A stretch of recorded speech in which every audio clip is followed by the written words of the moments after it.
नमस्कार दोस्तों, स्वागत है आपका एक बार फिर से कानाफूसी चर्चा और गपशप पर आधारित हमारे इस खास कार्यक्रम में। इस बार हम कई सारी रोचक खबरें लेकर आए हैं, तो चलिए शुरू करते हैं पावर सेंटर।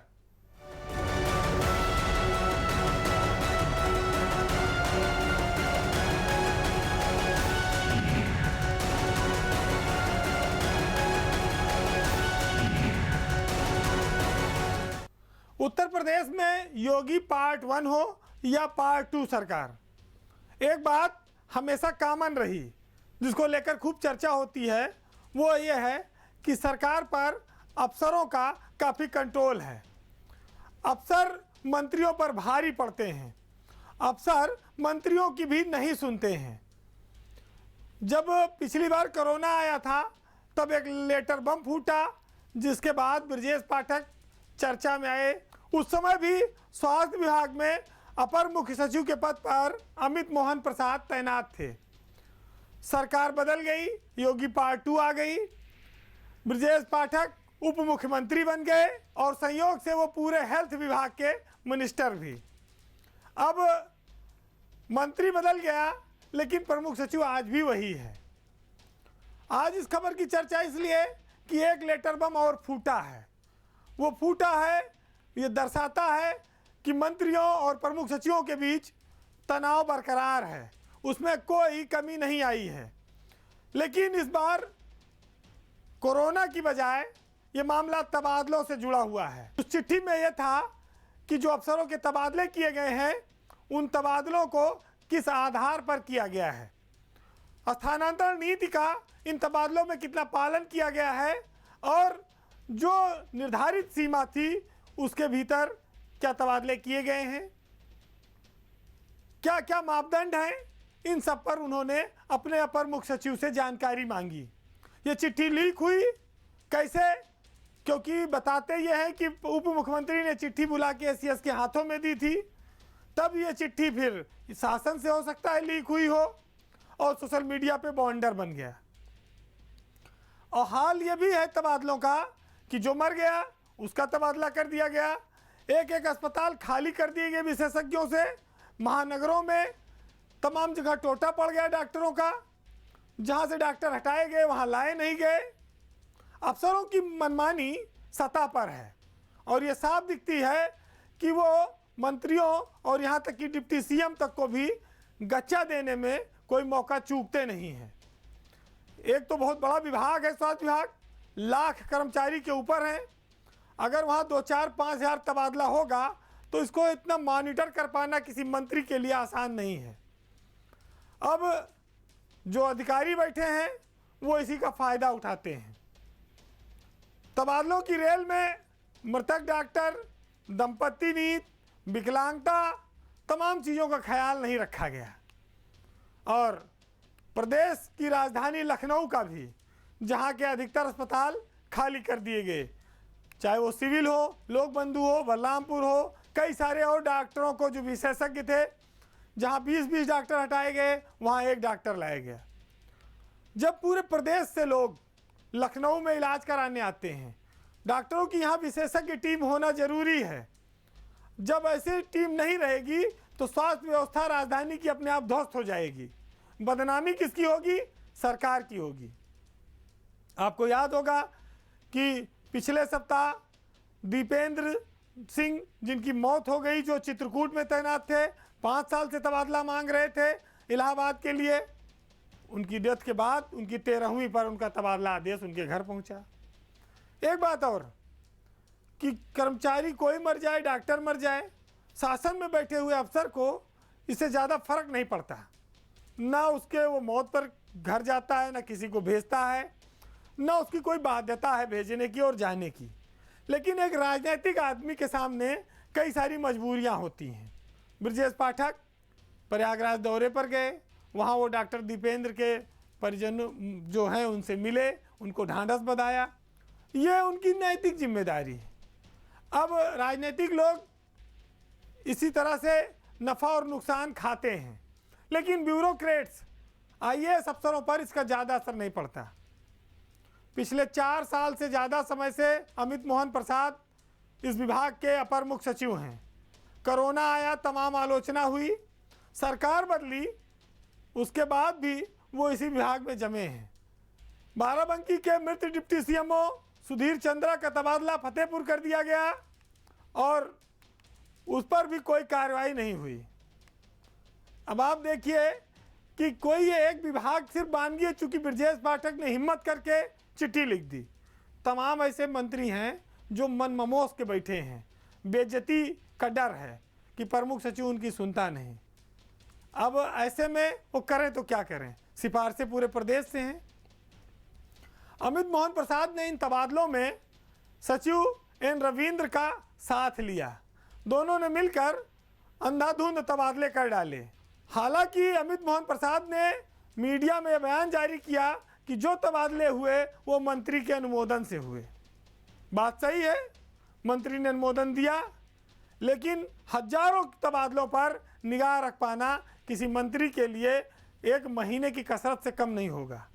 और अगर आनन फानन में तबादलों की फाइल आएगी तो मंत्री की मजबूरी भी हो सकती है। उत्तर प्रदेश जैसे विशाल राज्य में जहां हजारों सिफारिशें मंत्रियों के पास आती हों, वहां अगर अफसर मनमानी पे उतर आए तो मंत्री जनता की नज़र में नाराज़गी भी झेलते हैं। तमाम सारे पार्टी पदाधिकारियों, कार्यकर्ताओं और दूसरे विभागों के मंत्रियों की सिफारिश न मानना भी ब्रजेश पाठक के लिए काफ़ी परेशानी का सबब बना हुआ है। पिछले कुछ समय से एक चलन ऐसा शुरू हुआ है कि हर आदमी और अफसर, नेता सब खुद को ईमानदार दिखाने में लगे हैं, लेकिन हर कोई जानता है कि जो महत्वपूर्ण पदों पर बैठे हैं, भ्रष्टाचार उनका सबसे बड़ा आभूषण है। इसको हर कोई पहने हुए है और पहनना चाहता है, लेकिन चोरी छुपे, कोई जाने ना। दूसरी तरह से अगर आप इसको कहें कि माल तो सब खाना चाहते हैं, पर ये चाहते हैं कि कहीं कोई देखने ना पावे। तो आज हम एक ऐसी खबर लाए हैं जो काफ़ी चर्चा में है, क्योंकि जब कोई अफसर कहीं तैनात होता है, वो वहाँ चला जाता है तो उसके पीठ पीछे तमाम सारी चर्चाएं होती हैं। लखनऊ नगर निगम में एक समय में अजय द्विवेदी नगर आयुक्त के पद पर तैनात थे। वो यहाँ से चले गए, आगरा प्राधिकरण में बीसी बन गए। लेकिन जिस दिन वृक्षारोपण का कार्यक्रम था 1 जुलाई को, वहाँ पर एसीएस रजनीश दुबे को मुख्य अतिथि के तौर पर बुलाया गया था। वो शासन के वरिष्ठ अफसर हैं, वो नगर विकास के भी एसीएस रहे कुछ दिन पहले तक, अभी उनको पशुपालन में भेजा गया है। तो रजनीश दुबे ने तमाम आईएएस अफसरों और पीसीएस अफसरों के सामने नगर निगम के भीतर अजय द्विवेदी पर जो कमेंट किया, उसको लेकर तमाम तरह की चर्चाएं भी हो रही हैं। रजनीश दुबे ने पूर्व नगर आयुक्त का नाम कमीशन एजेंट कहकर पुकारा, कहा कि वो कमीशन एजेंट चला गया। Same same same. अब आप सोचिए, मामला राजधानी के सबसे बड़े नगर निगम प्रदेश के लखनऊ नगर निगम से जुड़ा है। अजय द्विवेदी कुछ समय तक यहीं तैनात थे। उनके जाने के बाद एक प्रमुख सचिव रैंक का अफसर भरी मीटिंग में इस तरह उनका उपहास करता है। समाचार पत्रों में भी ये खबर प्रमुखता से छपी है। बहरहाल रजनीश दुबे ने यह बयान क्यों दिया, इसको लेकर भी कई सारी कहानियां चल रही हैं। बताया ये जाता है कि अजय द्विवेदी से ठीक पहले जो यहाँ नगर आयुक्त थे इंद्रमणि त्रिपाठी, जो आजकल एलडीए के बीसी हो गए हैं, वो यहाँ से तबादले के बाद नगर विकास विभाग में ही विशेष सचिव बने थे। और विशेष सचिव बनने के बाद रजनीश दुबे के वो काफ़ी निकट हो गए थे और उनके ही फीडबैक के आधार पर लोगों का कहना है कि रजनीश दुबे ने ऐसा बयान दिया है। रजनीश दुबे भी खुद कोई दूध के धुले अफसर नहीं हैं। उनके बारे में भी तमाम जिस विभाग में रहे कई किस्से प्रचलित हैं, लेकिन नगर निगम में पहुंचकर उन्होंने अजय द्विवेदी को भ्रष्टाचार का सर्टिफिकेट बांट दिया। अब आप देखिए कि इतने बड़े अफसर को एक नए अफसर से क्या परेशानी थी। जब अजय द्विवेदी नगर आयुक्त थे लखनऊ में, तो रजनीश दुबे नगर विकास के एसीएस थे। चाहकर भी बहुत बार उन्होंने कुछ वो उनका न बिगाड़ पाए हों, इसकी कसक उनके दिल में रही हो और बदनाम करने के लिए उनके साथ एक आदमी पहले से था। तो भरी महफिल में मौका आया और दिल के जज्बात ज़बान पर आ गए, छलक गए। आप किसी अफसर को कमीशन एजेंट करार दे सकते हैं। मीटिंग में इस बात कर भी चर्चा उन्होंने की कि यहाँ पर 10 से 12%, 15% कमीशन लिया जाता है। बड़े अफसर की बातों पर मीटिंग में खूब ठहाके भी लगते रहे। लेकिन सबसे बड़ी बात यह है कि जो आदमी जिसके दामन पर खुद दाग हो, भ्रष्टाचार के तमाम आरोपों से जो घिरा रहा हो, वो दूसरे को भ्रष्टाचारी कैसे कह सकता है। लेकिन हमारे यहाँ एक चलन शुरू हुआ है ब्यूरोक्रेसी में कि गुड़ खाओ गुलगुला परहेज करो। पर्दे के पीछे करोड़ों अरबों डकार जाओ, लेकिन जब पर्दे के बाहर आओ तो वाइट कॉलर में नजर आओ। आज एक पुरानी बात याद आती है। एक साहित्यकार ने लिखा है कि मत कहो कि आकाश में कोहरा घना है, ये किसी की व्यक्तिगत आलोचना है, और देखेंगे किसी दिन हम भी कालीन तुम्हारे, आज तो हमारा पांव घुटनों तक कीचड़ में सना है। चलिए एक और खबर से आपको रूबरू कराते हैं जो वाकई में आपको चौंकाएगी। चौंकाएगी इसलिए क्योंकि लखनऊ की है, यहाँ पूरी सरकार है, राजधानी है स्टेट की, और इसकी नाक के नीचे एक सरकारी स्कूल रातों रात गायब हो गया। बात यह है कि कैसरबाग इलाके में एक सेंटेनियल इंटर कॉलेज था। ये कॉलेज करीब 135 साल पुराना है, काफ़ी सारी ज़मीनें हैं, इसी के बगल में चर्च है, और चर्च और स्कूल को लेकर काफ़ी विवाद बताया जाता है। लेकिन गर्मियों की छुट्टियों के पहले यह स्कूल पूरा बाकायदे चल रहा था, इंटर कॉलेज। लेकिन जब गर्मी की छुट्टियां ख़त्म हुई, शिक्षक और छात्र स्कूल आए तो स्कूल गायब। लखनऊ में इस तरह की स्थिति आने पर हल्ला मचना स्वाभाविक है कि भाई पूरा स्कूल के भवने लापता हो जाए।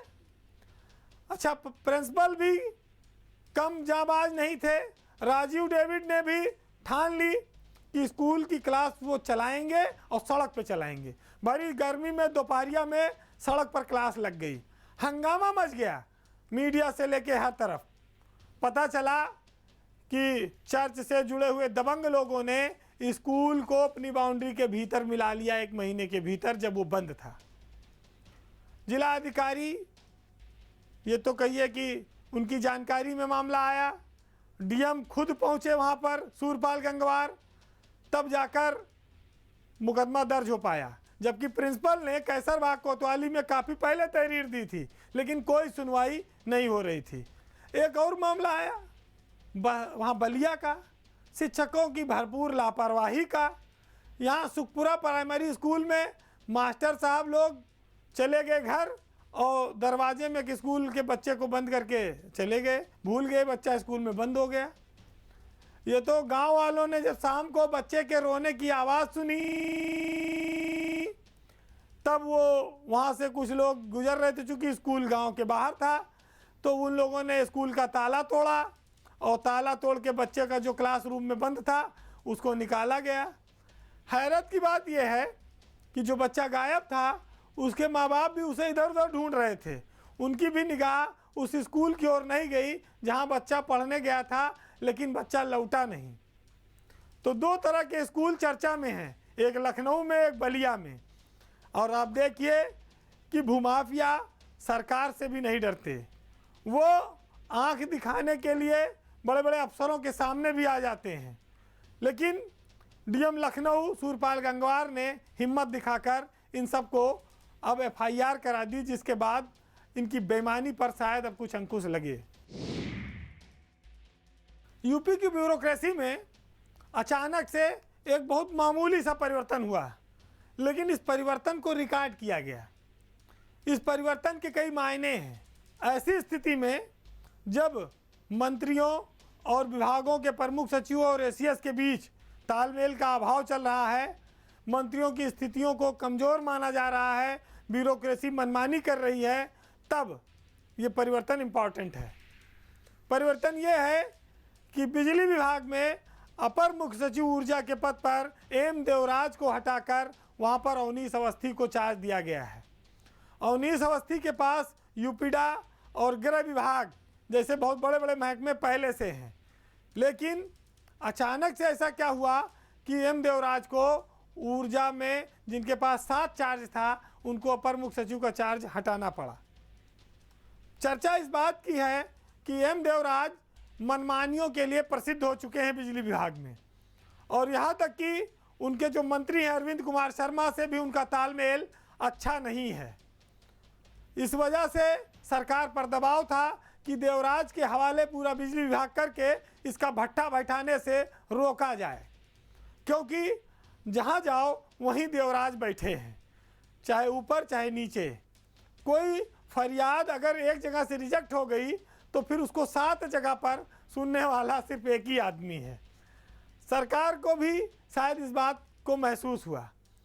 देवराज की इतनी ताकत कैसे, इस पर आगे बात करेंगे।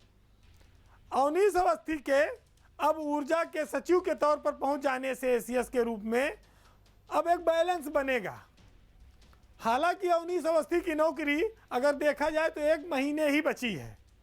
ऐसे में उनकी ताकत इतनी बढ़ा देना और उनको इतनी बड़ी जिम्मेदारी देना, ये बैलेंसिंग के तौर पर ही कहा जा सकता है और माना जा सकता है, क्योंकि सरकार मंत्री को भी संतुष्ट करना चाहती थी।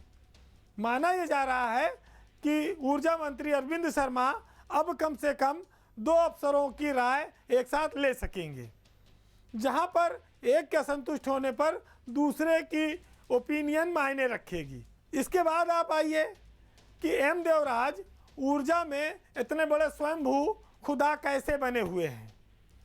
तो स्वाभाविक है कि किसी अफसर पर, किसी सरकारी कर्मचारी पर और किसी आम आदमी पर भी कोई भी अगर कृपा आती है तो वो ऊपर से आती है। सरकारी तंत्र में पंचम तल से आती है।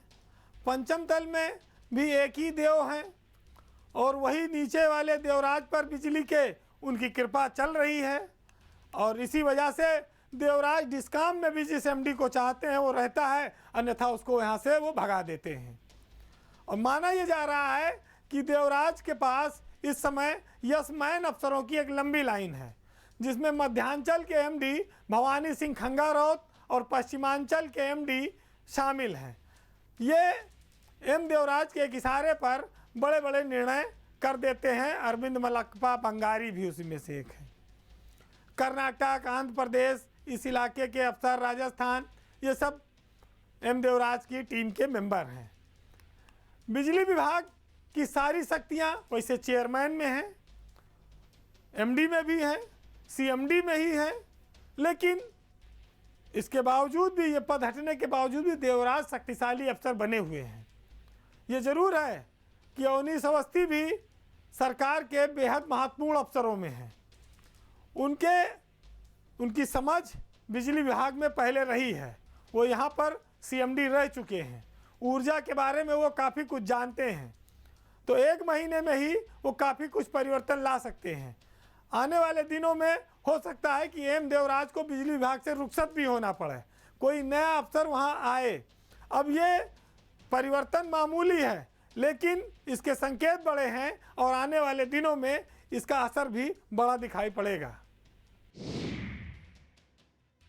पावर सेंटर में अगली खबर यूपी से थोड़ा आगे की, यूपी के बाहर की, देश की एक चर्चित आईएएस जोड़ी की। आपको याद होगा कि टीना डाबी और अतहार आमिर जब आईएएस टॉप किए थे और दोनों ने शादी का फैसला किया, पूरे देश में उनकी चर्चा हुई थी। फिर 2021 में दोनों का तलाक हुआ, शादी खत्म हो गई। टीना डाबी ने दूसरी शादी कर ली एक आईएएस अधिकारी के साथ और वो अलग जीवन जी रही हैं। अब अतहार आमिर की बारी है, उन्होंने भी दूसरी शादी करने का फैसला कर लिया है। कुछ दिनों पहले पेशे से डॉक्टर, कश्मीर की रहने वाली महरीन काजी से उनकी शादी की सगाई हुई है। दोनों इस साल अक्टूबर में शादी करेंगे। ये जोड़ी बहुत चर्चित रही क्योंकि दोनों बेहद खूबसूरत थे और दोनों ने आईएएस में टॉप किया था, नंबर 1 और 2 की रैंक हासिल की थी। लेकिन ये शादी 2 साल ही चली, उसके बाद तलाक हो गया। टीना डाबी अब प्रदीप गावड़े के साथ शादी के बंधन में बंध चुकी हैं और जयपुर में उनकी शादी हुई। वहाँ पर जैसलमेर की, अब वो कलेक्टर बन चुकी हैं। ये दोनों पावर कपल बहुत लंबे समय तक चर्चा में रहे। अतहार आमिर अब कश्मीर में रहते हैं और उन्होंने भी दूसरी शादी का फैसला किया। उनके जीवन में एक दूसरी महिला का प्रवेश हुआ है और उम्मीद ये की जाए कि जैसे टीना डाबी ने एक समझदार व्यक्ति के साथ शादी करके एक ज़िंदगी की नई शुरुआत की है, अतहार आमिर भी इस दूसरी शादी में सफल हो। अब मामला लगभग बराबर हो चुका है। इस खबर की चर्चा करना खाली आपको जानकारी देना था।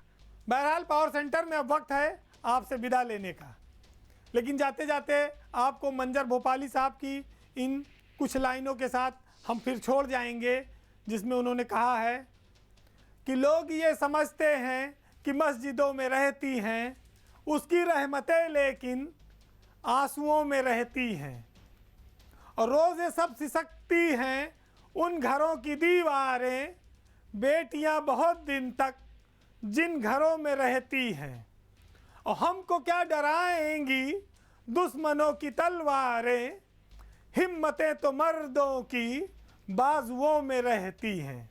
नमस्कार।